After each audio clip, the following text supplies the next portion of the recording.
présentation rapide. T'es né en 99 à Haïti. Tu joues à peu près depuis tes 5 ans. T'as commencé à FUVO. T'es passé par l'INSEP. Ensuite, t'es à Tennessee Université. T'as fait tes gammes avec les jeunes de l'équipe de France. C'est ça. Ok, parfait. Du coup, je te demandais, excuse-moi, est-ce que tu peux nous parler un peu de la vie étudiante américaine, l'ambiance sur le campus et les journées types? Donc, comme je disais, il y avait différents types de journées. Donc, d'abord, ça commence l'été. Donc, l'été, on a ce qu'ils appellent la summer school.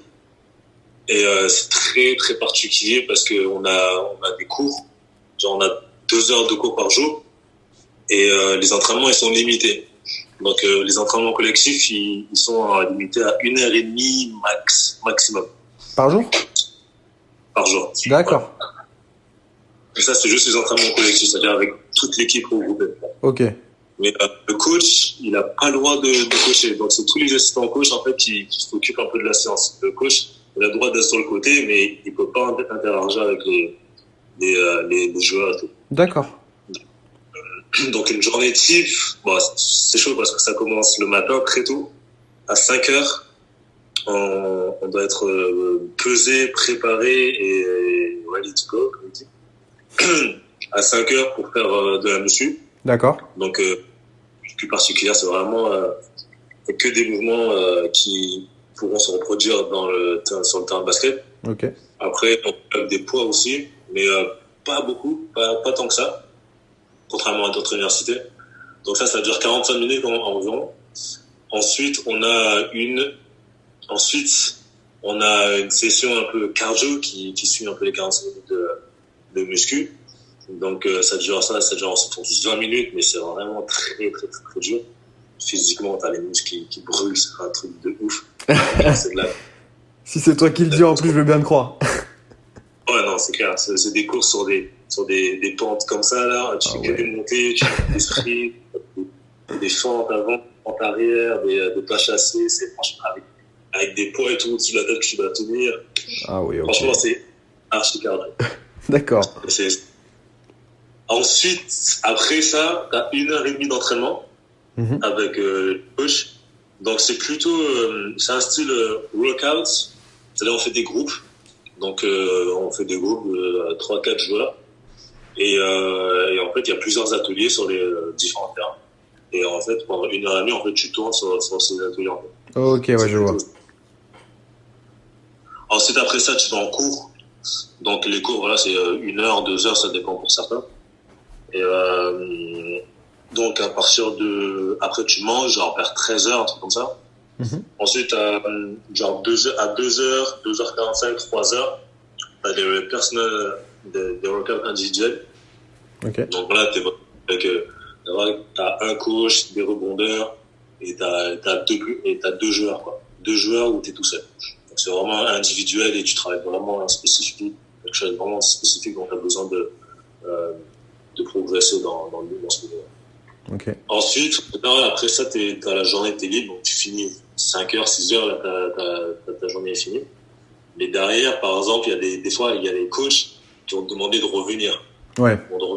De revenir par toi-même avec un manager pour qu'il te reprenne le rebond et faire des shoots. Moi, le head coach m'avait dit de revenir le soir, ma freshman year, m'avait dit de revenir le soir et je devais faire 500 shoots marqués à 1 mètre du cercle à une main. Ah ouais. Donc, c'était vraiment chaud. C'était pas une partie de plaisir, mais bon, je devais le faire. Et puis ça a payé au fond du compte. Et donc du coup, ça c'est pour une journée type de summer school. D'accord. Donc c'est les plus durs. Franchement, c'est terrible. C'est terrible. Ouais, j'imagine. Ouais. Ensuite, la pré-saison. Donc la pré-saison, ça recommence en août, ça arrive le 15 août. La pré-saison qui commence, ça va jusqu'à ton premier match, genre septembre, novembre. Voilà, novembre. Donc pendant 2 mois, t'as la pré-saison et là c'est une partie très chaude parce que là les entraînements ils sont pas illimités, mais en gros le matin t'as pas les cours. Est-ce qu'on a les cours? Si on a les cours encore. Je crois. Le matin, toujours pareil, le matin, tu te lèves à 5 heures du matin, ça commence. Ensuite, 10 heures, t'as entraînement. Ouais. 10 heures t'as entraînement, et là, les entraînements, par contre, c'est bouillant. Parce que là, les entraînements, ils peuvent aller de 3 heures jusqu'à 5 heures. Ouais, ok, je vois.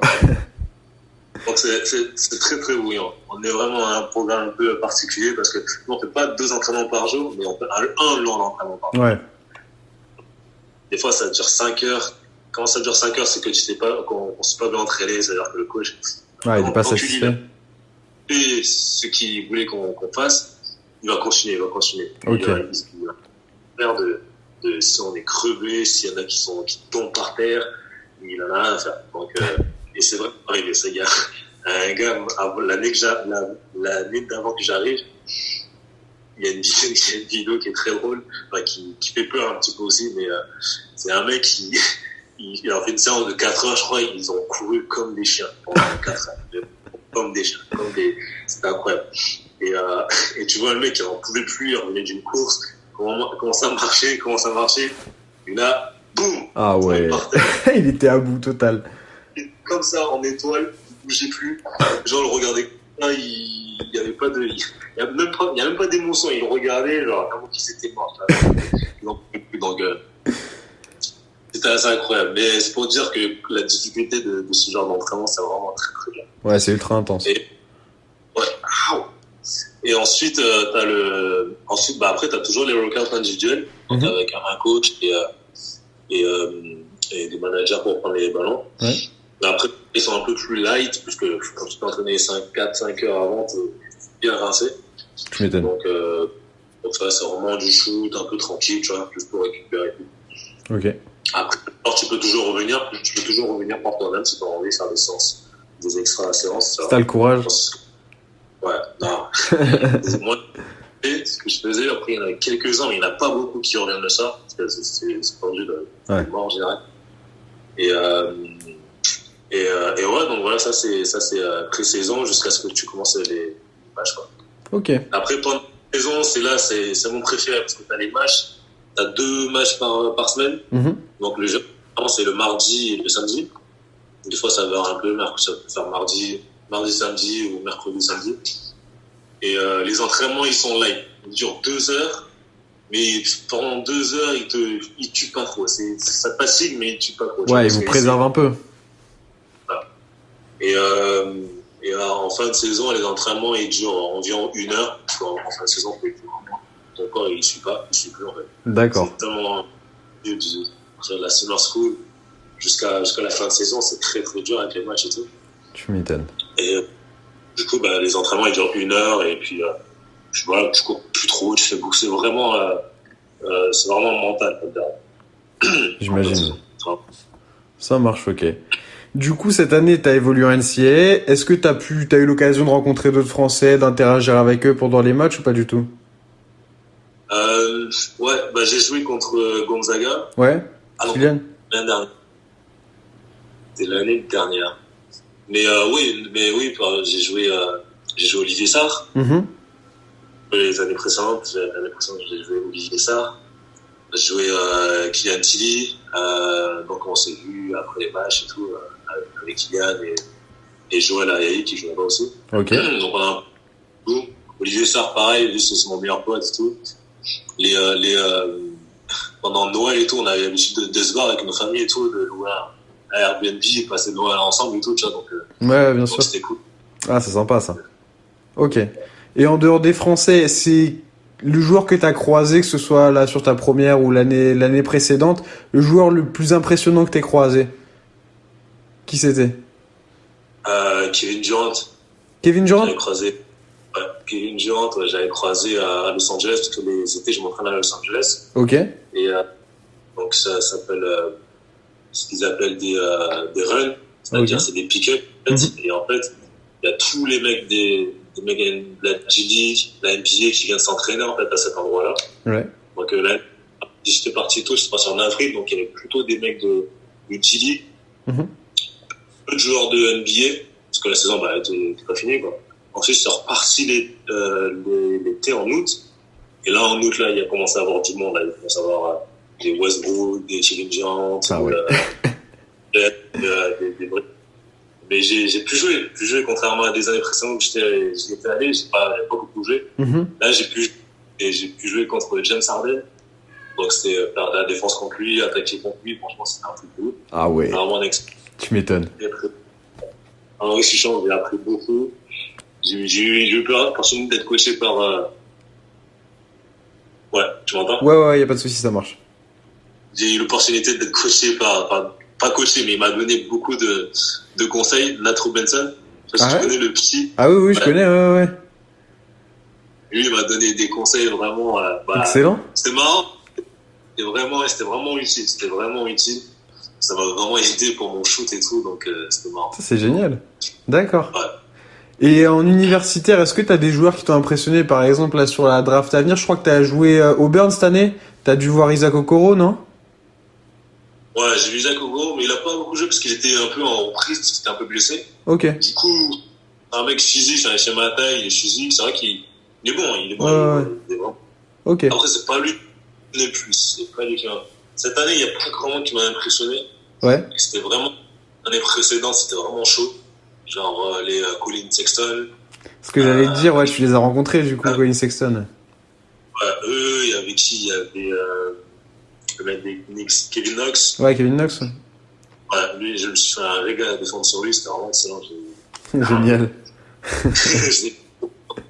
Après, il y a des gars aussi que j'ai dû défendre dessus, ils m'ont bousillé, genre Tyler Hero. Ah ouais? Pour, ouais, gros shooter. Pas gros shooter, gros dribbleur, je m'attendais pas, c'était dur, c'était très dur. D'accord, ok. Ouais, des gens comme ça, donc voilà. Et est-ce que tu as une salle en NCA qui t'a marqué plus qu'une autre, où il y avait vraiment une grosse ambiance, ou pas du tout? Ouais, grave. Bah, déjà, tous les matchs, il y a des grosses ambiances. Ouais. Alors que, voilà, on a 22 000 sièges. Ouais. Donc, ça fait beaucoup de monde dans l'arène. L'arène, elle est immense, et l'ambiance est... Mais ça, les salles extérieures où on a joué, celle de Kansas City, elle était incroyable. Parce que c'était une des salles de Jeff Naismith, ouais. Donc le créateur de basket. Et voilà, la salle, ça s'appelle Jeff Naismith. C'est un peu une salle un peu légendaire, quoi, tu vois. Ouais, ça pue le basket. Un peu vieillot, ils ont gardé le style un peu vieillot, tu vois, ça fait vraiment un truc un peu mythique, tu vois, donc c'est vraiment... C'est excellent. C'était vraiment bon, ça. Les fans, ils sont incroyables, ils ont des fans, c'est vraiment des fans incroyables. Génial. Ouais. Ça, la rue Arena, stade de Kentucky. Ouais. Ouais, ça c'est connu, ça. On a une conférence et c'est vraiment chaud, c'est vraiment une salle où quand tu vas là-bas, en général, tu vas jouer, tu vas perdre. Parce qu'il n'y a pas beaucoup d'équipes qui ont gagné. Il n'y a pas beaucoup d'équipes qui ont gagné là-bas. Nous, on a gagné 6 fois. Et on est l'université qui a gagné le plus. Ok, putain, bien. 10. Tu vois, c'est pas beaucoup, tu vois. Ouais, j'imagine. non, mais c'est énorme. Ouais, non, c'est bien. C'est énorme. Et donc, ouais, l'ambiance là-bas, 23 000 places, la salle est vraiment immense. Que du bleu partout. Et ça, c'est sauvage, ouais, c'est sauvage. J'imagine. Ok. Et du coup, pour revenir un peu sur toi, est-ce que tu avais des objectifs particuliers cette saison, que ce soit perso ou collectif? Ouais, perso, donc moi c'était gagner le Defensive Player of the Year. Ouais. Du coup, j'ai pu le remporter, donc c'est vraiment un objectif atteint. Ensuite, j'avais l'espoir aussi d'être dans les finalistes pour être NCAA de National Defensive Player of the Year. Ouais. Donc ça, dans toute la ligue en fait. Et je comprends pas trop comment ils font leur truc, mais bon, c'est pas grave. Et ensuite, collectivement, c'était vraiment aller au tournoi de la March Madness. Ouais. Et on n'a pas... Ouais, malheureusement, ouais, tu m'étonnes. Et puis, du coup, SEC, notre tournoi de conférence, on n'a pas pu faire aussi non plus. Donc, c'était vraiment l'objectif de le gagner, de le remporter pour qu'on puisse avoir une place assurée à la March Madness. Et du coup, aucun des deux, on a pu les faire donc, à cause du cours. Ouais, c'est dommage, ça donne un goût d'inachevé. La saison, malheureusement, ouais, elle s'est écourtée. Bon, après, t'as eu le titre de Deepoy, c'est quand même énorme, hein, c'est bien. c'est énorme. Je finis sur une très très bonne note. Et franchement, c'est vraiment avantageux pour moi. Quand même. Et c'est vraiment, vraiment. Tu m'étonnes, ouais, c'est clair, non, c'est bien. Et question toute bête, hein, on doit te la poser souvent. Poste 3 ou poste 4? Ouais, ça, j'ai souvent avec ça. Bah, cette année, j'ai joué 4. J'ai joué beaucoup, beaucoup 4. C'est vraiment un gros changement par rapport à l'année dernière parce que j'étais vraiment centré sur le 3. Mhm. Mais que j'étais derrière des gros gars qui sont partis en NBA et tout, j'ai pas eu l'occasion de m'exprimer beaucoup. Je crois que j'ai dû tourner à 12, 13 minutes de moyenne. Ouais. Cette année, on rebasculait sur le 4 parce que bon, voilà, il y avait pas beaucoup grand monde à l'intérieur et physiquement vu que je dominais et tout, donc c'était vraiment, il y avait des minutes à grappiller. Puis j'ai fini avec 34 minutes de temps de jeu moyenne, donc c'était vraiment un gros changement. Et puis ça m'a permis de m'exprimer aussi, donc le poste 4 c'était vraiment un truc positif pour moi cette année. Ouais. Mais sinon, je mettrais plus un poste 3 et 3-4, que physiquement, je peux aller à l'intérieur, tâcher un peu à l'intérieur. Tu vois. Ok, ça marche. Ça marche. Est-ce que tu es regardant d'une manière générale sur les statistiques, que ce soit pour toi ou pour les autres joueurs, par exemple, hein, mais ou est-ce que tu t'en fous? Bah, on dit souvent, ouais, les statistiques, ça compte pas, mais il faut dire un truc, c'est que ici, en NCAA, la NBA, ils en ont rien à foutre. Ils regardent que ça. Ouais. Ils regardent que ça. Donc, les statistiques, oui, c'est important. Après, il faut pas faire le croqueur pour aller chercher, pour absolument chercher tes 20 points et tout, les bousiller l'équipe, t'en fous, c'est le gars qu'on perd, tu vois, c'est pas la mentalité qu'il faut.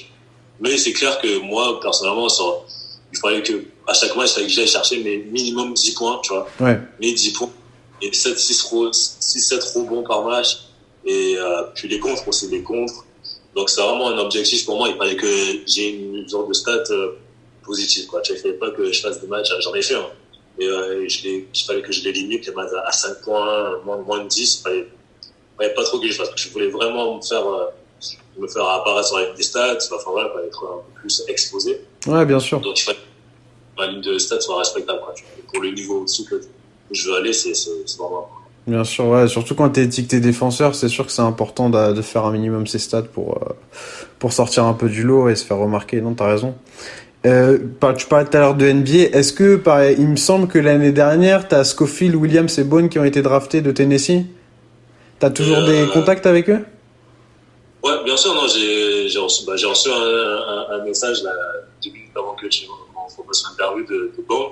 Ouais. Et voilà, je lui demande des conseils un peu pour le process de la draft et tout, parce qu'ils sont tous allés dessus. Mm-hmm. J'ai demandé à Admiral Scofield aussi, j'ai parlé un petit peu avec Kyle Alexander. Il s'est pas fait drafter, mais il a tous les contrats avec Miami. Ouais. Donc après, j'ai parlé aussi à Grant. Il était revenu aussi dans le vestiaire et tout pour regarder un match et tout. Donc c'était cool. C'est top. Manger, et puis après sur Internet, sur Instagram, on parle un petit peu. Mm-hmm. Et donc ouais, on est toujours en lien. On a toujours un groupe Snapchat là quand ils étaient ici à l'université. Donc ils s'envoient des trucs et tout. Donc on rigole bien et tout. Ça, c'est excellent. D'accord, ok. J'ai une question, elle est un peu piquante, mais franchement, c'est important. Tu l'as dit, t'as gagné le Depoy de ta division cette année. T'es un des plus athlétiques, t'es référencé. Là, j'étais sur le site américain tout à l'heure, t'es référencé comme un des plus athlétiques de ta QV. Comment ça se fait d'après toi? Quelle est l'explication que tu sois pas dans les 60 premiers d'après la plupart des mock drafts? Là, t'es annoncé aux alentours des 70e, d'après ce que j'ai lu. Bah, déjà, deux choses. Mon âge. Donc, voilà, je suis en 3e année. Donc, les 3e, 4e années, c'est des gens pas forcément qu'on voit souvent dans les premières, Mm-hmm. dans le premier tour. Ouais. Donc, les premiers tours, c'est souvent des freshmen, vraiment des gros prospects et tout. Donc, ils jugent sur le potentiel. Et après, ils sont très, très bons. C'est les mecs, c'est vraiment voilà, ils sont vraiment développés, ils ont des skills et tout. Donc, c'est incroyable. Ouais. Après, le type de joueur que je suis pas un joueur offensif, tu vois. Donc, je sais faire des choses en attaque et tout. Mais voilà, moi, je focus vraiment en défense. Donc, c'est des choses qu'ils recherchent et tout. Mais tu vois, c'est pas, je suis pas un top prospect. Je suis pas un top prospect. Donc, ça, mon âge.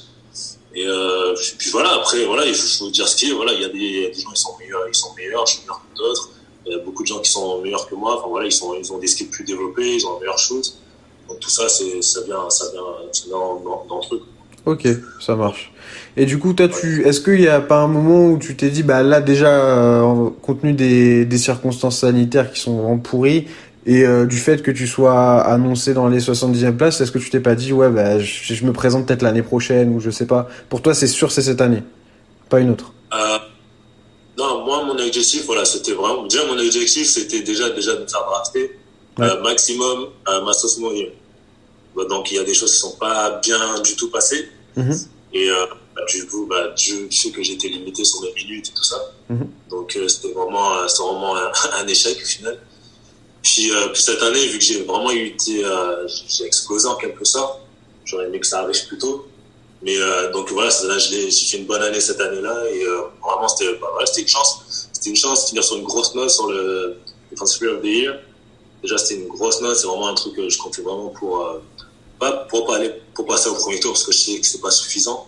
Mais en tout cas, s'ils me voient dans le deuxième tour, je mettais vraiment un gros accent sur les workouts avec ce qu'ils me disent, tout ça. Parce que vraiment, c'est vraiment les équipes qui veulent me voir, mais qui veulent me voir et que j'ai des choses à leur prouver pendant les workouts, tu vois. Bien sûr. Parce qu'ils disent que je shoot régulier et tout, alors que je pense que j'ai vraiment un bon shoot parce que j'ai vraiment travaillé dur dessus. C'est vraiment pas des choses que j'ai pu mettre l'accent dessus pendant les matchs dans la saison. C'est vraiment des choses que j'aurais pu prouver en workout, tu vois. Ouais. Et mettre l'accent. Et arriver sur un début de second tour, tu vois. Et ça, c'était vraiment l'objectif, quoi, pour cette année, tu vois. Ok. Mais après, en vue de maintenant, ils ont annulé les workouts, c'est un peu plus compliqué, tu vois. Après, je perds pas espoir, on peut voir ce que ça donne, faire des interviews, tout ça, on voit ce que ça donne. Si j'ai une bonne opportunité d'y aller, franchement, j'y vais. Et sinon, faut être intelligent et pas forcer, quoi. C'est pour retrouver avec un truc de merde, tu vois, passer que par la J, finir un drafté, genre de truc, ça m'intéresse pas, tu vois. Donc, au pire, je ferai une année de plus, mais pour l'instant, c'est vraiment cette année-là. Ok, ça marche, ça marche. Bah, t'as bien raison.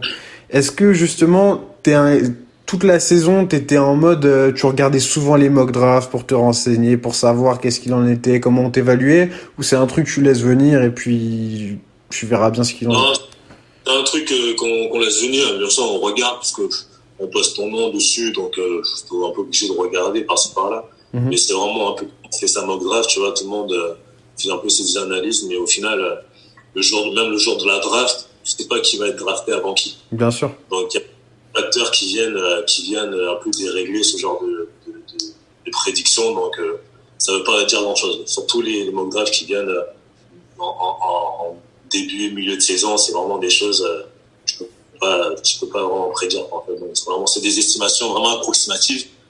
Donc, on se fie pas trop. Ok, ça marche.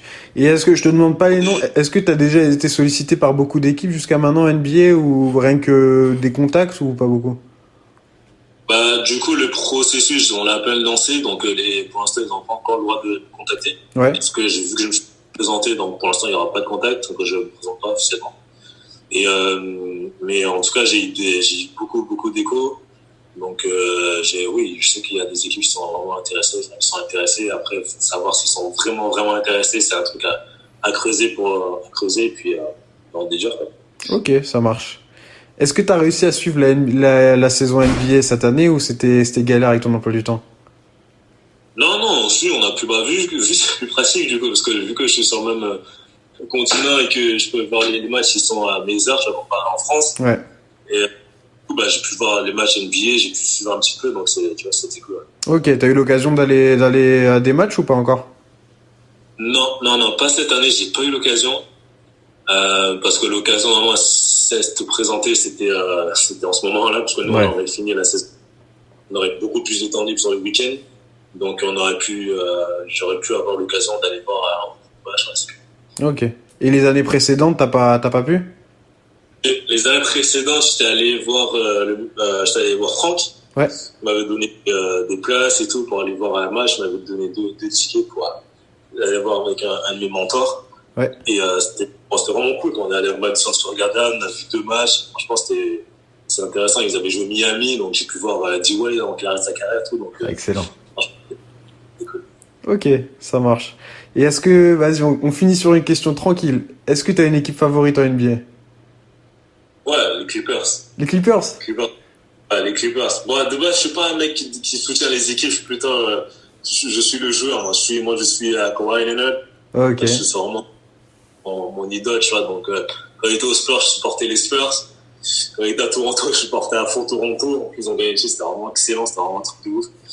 Puis là, ouais, les Clippers, ouais, non, ils ont une bête d'équipe avec Paul George et tout, Patrick Beverley, tout le reste. Franchement, c'est cool. Donc, ouais, non, moi, je supporte les Clippers. Ça va, c'est cool, c'est une belle équipe en plus cette année. Et petite dernière, celle-là elle est pour moi, hein, vraiment. Y a personne chez les Volunteers qui est pour Memphis ou quoi? Memphis, ah non, Memphis, à part avec Ja Morant un peu et Valanciunas, franchement, il y a plus grand monde, il y a pas grand monde hein, là-bas, il y a pas grand monde. C'est la reconstruction, ça va venir. Eh, je parle pas avec le cœur là. Non, mais c'est des fois, j'oublie même que Memphis c'est dans le Tennessee, tu vois. Et c'est vraiment une équipe. Je me dis, pour moi, il n'y a pas d'équipe NBA dans le Tennessee. Tu vois. Des fois, je pense même pas. Je suis là, je me dis, mais dans le Tennessee, c'est perdu. Et j'oublie même qu'il y a une équipe NBA et tout ça. Bon, on sait jamais. Fin de deuxième tour, tu vas voir, tu vas être drafté par Memphis, ça sera le destin ça. Faut que je me. Non. Ça marche. Bon, bah écoute, c'est cool, je te remercie de ton temps en tout cas. Hein. Pas de problème, avec plaisir. Et on croise les doigts pour toi, j'espère que ça va le faire. Hein. Ça va faire, merci, Inch'Allah. Et bah merci beaucoup et bonne continuation gros. Du coup,